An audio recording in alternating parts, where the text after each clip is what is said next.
Bonjour, aujourd'hui c'est le 29 décembre, bienvenue à notre méditation. Je voudrais continuer à lire dans Proverbe 16, 24. Les paroles agréables sont un rayon de miel, douces pour l'âme et salutaires pour le corps. Et quand je continue à lire dans Proverbe, je trouve un texte très intéressant où Salomon va parler à son fils.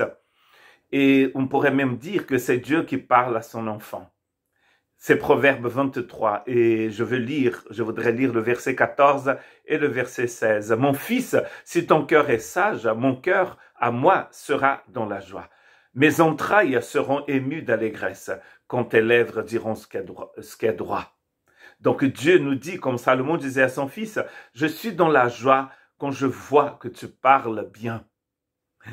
Quand je vois que tu parles en justice, que ce qui sort de ta bouche, c'est du droit, c'est pur, c'est bon.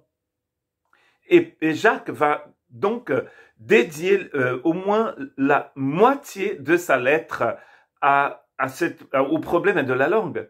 Et dans le chapitre 3, il a une exhortation qui nous aide à comprendre les soucis que nous pouvons avoir tout simplement parce que nous ne savons pas utiliser notre langue.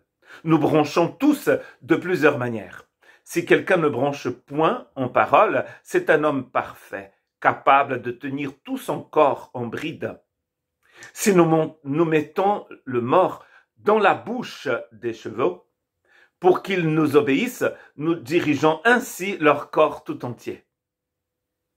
Voici même les navires qui sont si grands et qui poussent des vents impétueux sont dirigés par un très petit gouvernail au gré du pilote. De même, la langue est un petit membre et elle se vante de grandes choses. Voyez comme un petit feu peut embraser une grande forêt.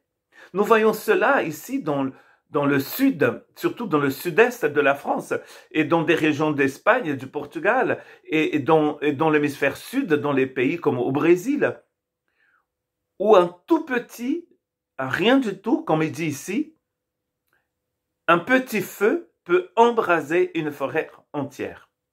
Il compare donc alors ce petit feu à la langue. La langue aussi est un feu. C'est le monde de l'iniquité. La langue est placée parmi nos membres souillant tout le corps et enflammant le corps, le cours de la vie, étant elle-même enflammée par l'enfer.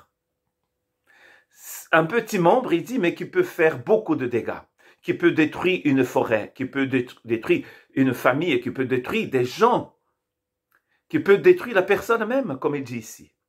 Toutes les espèces de bêtes, d'oiseaux, de reptiles et d'animaux marins sont domptées et ont été domptées par l'homme. Mais la langue, aucun homme ne peut la dompter. C'est un mal qu'on ne peut réprimer. Elle est pleine d'un venin mortel. Par elle, nous bénissons le Seigneur notre Père, et par elle, nous maudissons les hommes faits à l'image de Dieu.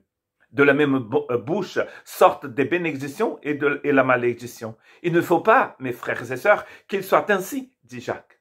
La source fait-elle jaillir de la même ouverture l'eau douce et l'eau salée et l'eau amère? Un figuier, mes frères et sœurs, peut-il produire des olives ou une vigne des figues? De l'eau salée ne peut pas non plus produire de l'eau douce. Si votre cœur est amer, votre langue le sera aussi. Si votre langue est amère, c'est parce que votre cœur est amer aussi. Par contre, si votre cœur est rempli de miel, du miel céleste, vos paroles aussi le seront. Que Dieu vous bénisse.